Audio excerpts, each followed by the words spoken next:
Belgrano sa Super Radio DZWB. Alas 6:28 na po si Mark Pangalanan saka si Alan Gato sa ating Double B Bantay Bigas.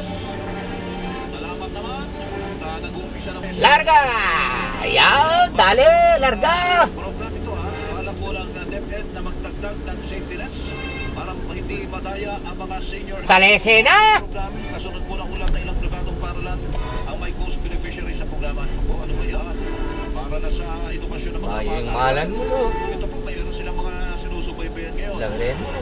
Mumulok. Che, memulok. Kilikili mo yung ating gapre.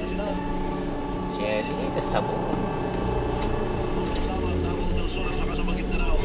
Yung patay po ito sa pagsisiyasat ng government assistance and subsidy service at private education assistance committee po ng DepEd mga kapuso. Mamaya-maya po matatanong natin si chairman siguro dito, no? May resolusyon po ang COMELEC. Maaaring ireklamo daw ng election offense ang mga kandidato at kanilang mga taga-suporta. Kinig po kayo na magsasagawa ng diskriminasyon, bullying at labeling kabilang ang taging ngayong election period. Batay po sa resolusyon, ipinagbabawal ang bullying kaugnay po sa HIV status, diskriminasyon at iba pang gender-based diskriminasyon, susunod, labeling at iba pa. Yun yung iba pa. Gusto ko malaman na doy. Ano ba ang mga tinatawag sa mga kumakandidato ngayon na mga hindi mo porsyonada? Narinig ko yung salitang buhaya. Mga gano'n. Allowed ba yan? Sino ba mga buhaya? Oo, na mga kapintasan, na mga hindi nyo porsyonado, mga tumatakbo sa eleksyon. Palaban sa politika, mga kapuso. Ayan, hindi mo may kaso yung gano'n. Ayan, no? Oo, sinabi mo lang na pangit yung may kasali. Mamaya. Dito muna tayo sa problema natin sa lamang na talaga naman problema po sa ating bansa sapagkat ang dengue rito endemic sa Pilipinas. Ibig sabihin ang anak po dito. At nandito tayo sa Southeast Asia, Indonesia, Thailand, Malaysia, Vietnam, Pilipinas, kasali lang po dyan. Ay ang WHO po nagsasabi, virus na kayo dyan. Oo. Doon sa mga bansang pinagin ko, maliban sa Pilipinas, bigyan lang po yung pagbabakuna lamang sa dengue. Meron na po sila noon. Ano, ang daming mga truck. Diyan po sa Grabe. Mandaluyong at nabanggit ko na. Umabot po sa mahigit sa 700 lamok at kitikiti na ang dadala. Sa Barangay Addition Hills, sa kanilang barangay, Mandaluyong City po ito. Nakilusan po kahapon ng may piso sa mosquito program laban sa dengue. Ayan, bibigyan ng piso ang presidente magpagdadala ng 5 lamok. Kitikiti. Ay, manapatay.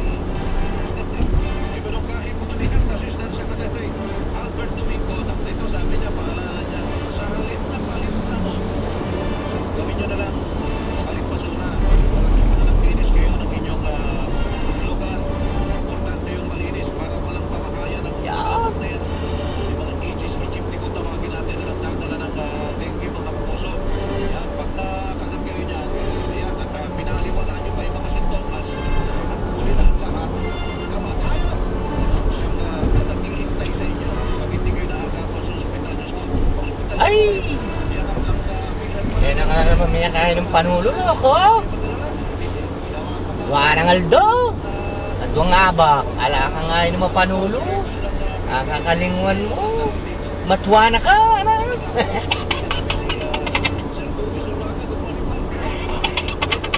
Matuwa na ka.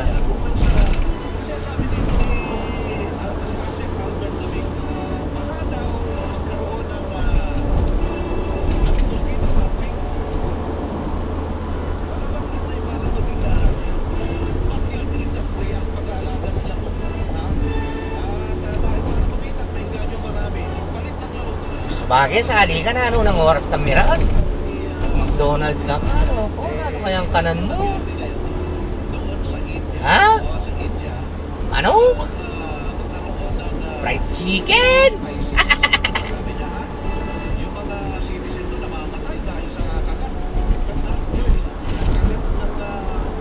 Nang manyaman to ako. Fried chicken. Ay.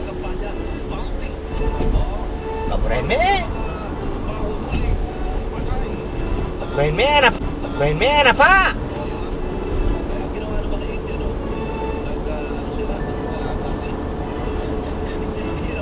niya manakit? Yung pag-aalaga ng cobra para makakolekta ng pera. Ayun. Kaya sabi ni sige, siguro sabi ni mga coach, baka naman gawin na ng buhay talaga yan. Kape na naman, oh, juice. Si Sir Duque, ano daw, spider.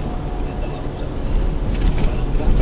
Malaman ang puso niya po sa mosquito. Saka siyempre yung paglilinis. Importante po malinis ang ating pong paligid. Ano, so yan. At pakinggan po natin. Tamasig.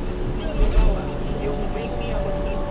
Sabuyaw. Yung Wake Me Up on It. Kaya pag nagkaroon po tayo ng incentive na gano'n, nagkakaroon na tinatawag na perverse incentive. Baka mamaya magpapaling yung mga tao dahil paramihan ng itikitin, paramihan ng pera. So ayaw natin yun. Baka mas maganda, sing me basura. Kasi bakit sing me basura? Kapag nagkaroon ng contest ng palinisan ng paligid na may premyo, eh talagang babawat yung mga Melo del Prado sa Super Radio DC. Assistant Secretary Albert Domingo, mga kapuso, pati po inyong subaybayan. Marami pa tayong mga balita ngayon. Yung mga servisyo, Yo, alin? usapan. Ating pong social media accounts na kami ng Super Radio DC na tuloy sa Facebook. Wah, may ala ko kung kain mapana ako. Mana ako yun. Mag-subscribe. Kalusina. Magsasaya po tayo ng murang bigas. Hindi ng semento. Sa Lesina, brother. Sandi natin yan. No, alas 6:36.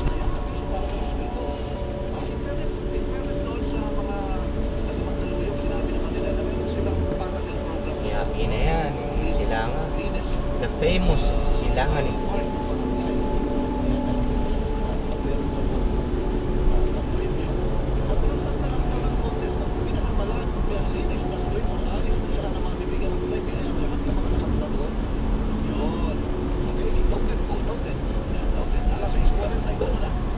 Meron pong bagong resolusyon po ang Comelec na maaari daw reklamo ng Ministry of Defense sa mga kandidato at kanilang mga taga-suporta na magsagawa ng diskriminasyon, bullying at labeling kabilang unfriend tagging ngayong election period. Tuloy natin, no? Doon sa resolution, pinagbabawal ang bullying.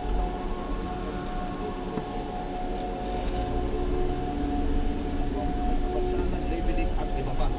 Iba pa. Tatanong natin kay Chairman yun. Nasa linya na po natin, Chairman George Erwin Garcia ng Comelec. Chairman, good morning po. Hello, Chairman. magandang araw po, Sir Melo, at sa mga kababayan natin magandang araw po sa inyo lahat. Oo po. Ano tawag natin? Negative campaigning matawag Small kay Chairman? Ganon? Opo. Yung negative campaigning po, pinapayagan niya ng election code natin. Subalit pag ang negative campaigning ay makakayurak na ng karangalan sa pagkatao ng isang tao, lalo-lalo na kung ito ay mag-border sa tinatawag na libel o tinatawag na cyber libel o kaya naman oral defamation, ayun po yung pwede na makasuhan. Pero kasi pinapayagan negative campaigning, sabi ko, yung sinasabi naman ni Sir Melo, hindi naman matutupad yan eh. Hindi naman totoo yan, mali ang figures niya. So pagkakaroon ganun, okay lang po yan, negative campaigning. Ayun, diskriminasyon, bullying. Bullying, bawal yan. Ayun. O, hindi naman talaga tama yan. Labeling, yung mga pagsasabi ng kung ano-ano. Halimbawa, babaero yan, boto yan, buhaya yan, kurap yan. Pwede ba yun, Chairman? Pagka po ganun, baka malaibig na po yung magsasabi niyan. Pero ganito po, ang sinasabi po natin anti-discrimination. Oo. Alam niyo po, basic yan sa ating sali yung batas eh, yung karapatan mo sa iyong reliyon.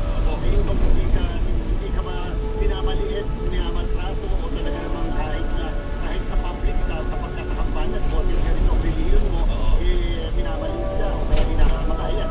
Diyan po kayo pwede po yung makasuhan. Yung gagawa po niya.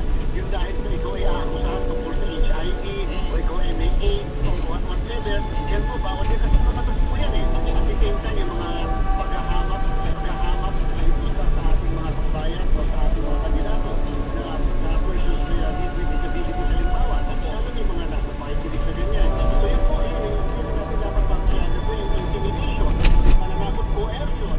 At the same time, yung sa meron pa tayo, yung ating nga po tinatawag na tagging. Yung tagging natin malawak po yan. Hindi porkit ikaw miyembro ng asosasyon na ito, kasama ka sa grupo nito, o kaya ang paniniwala mo hindi maaari pumapapol sa kanilang pag-iisip o paniniwala, ay para po sa atin, hindi yan dapat gawing patihan upang ikaw ay pinili sa halalan nito. Discrimination pala po ito dito na Chairman po. Yan, muli, sabi na niya. Tama po.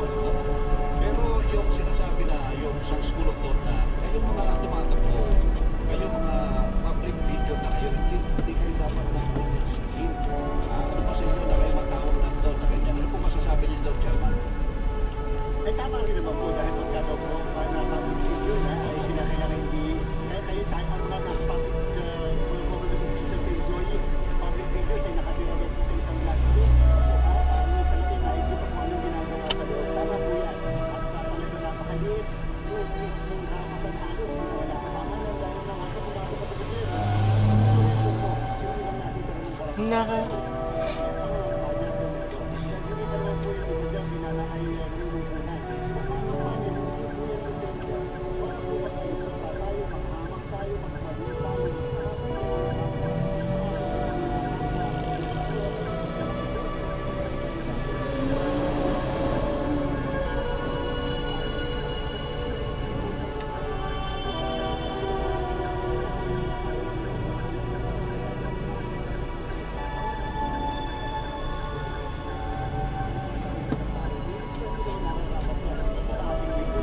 Chairman, kailangan pa meron silang gagamitin na medium, halimbawa. Galing, Fortuner.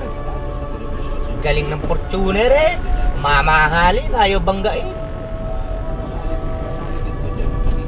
Mercedes lalo na.